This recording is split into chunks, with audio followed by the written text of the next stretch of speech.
1947 में हमें आजादी मिली।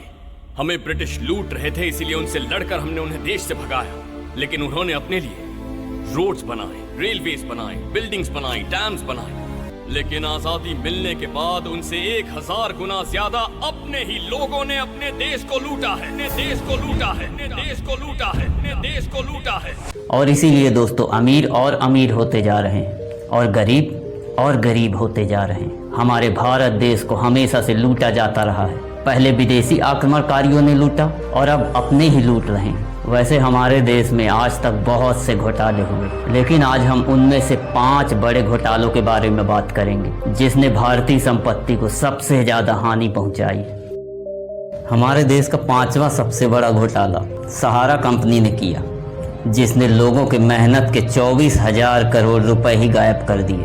सहारा कंपनी के मालिक सुब्रत राय सहारा ने 1978 में 2,000 रुपए से अपने बिजनेस की शुरुआत की थी और देखते ही देखते सहारा ने अरबों का साम्राज्य खड़ा कर दिया। एक समय सहारा देश की सबसे बड़ी प्राइवेट कंपनियों में से एक थी।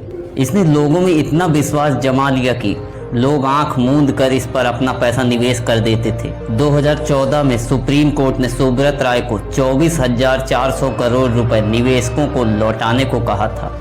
भारत का चौथा सबसे बड़ा घोटाला कॉमनवेल्थ घोटाला है, जो कि साल 2010 में सामने आया। और घोटाले की रकम कितनी थी?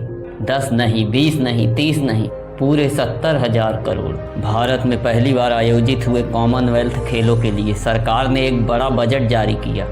आरोप है कि उसमें सिर्फ आधा ही खर्च किया गया। उस समय के कांग्रेस सदस्य और खेल प्रशासक सुरेश कलमाड़ी पर आर्थिक अनियमितता के आरोप लगे और कई बड़े अधिकारियों को जेल भी जाना पड़ा था। भारत का तीसरा सबसे बड़ा घोटाला वक्फ बोर्ड जमीन घोटाला है, जो कि साल 2012 में सामने आया और घोटाले की रकम थी 1,05,000 करोड़। कर्नाटक के राज्य अल्पसंख्यक आयोग ने पूर्व सीएम DV सदानंद गौड़ा को रिपोर्ट दाखिल करते हुए बताया कि कर्नाटक वक्फ बोर्ड की निगरानी में 27,000 एकड़ जमीन पर अवैध खनन हो रहा है। गैर कानूनी तौर पर हो रहे खनन में 50% जमीन वक्फ बोर्ड की थी, जिसमें नेता और बोर्ड सदस्य भी शामिल थे। हमारे देश का दूसरा सबसे बड़ा घोटाला है 2G स्पेक्ट्रम घोटाला, जो कि साल 2008 में सामने आया। और घोटाले की रकम कितनी थी? 1,76,000 करोड़। 2G स्पेक्ट्रम मामलों में मंत्रियों ने कथित तौर पर मोबाइल कंपनियों को फायदा पहुंचाने के लिए आनंद फानंद में मोबाइल स्पेक्ट्रम का आवंटन कर दिया था।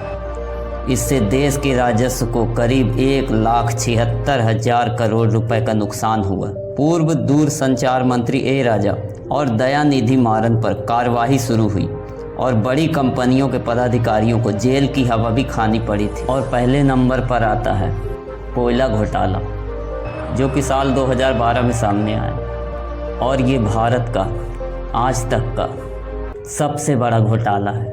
और घोटाले की रकम है 1,86,000 करोड़। सरकार ने निजी और सरकारी कंपनियों को कोयला खदानों का आवंटन किया।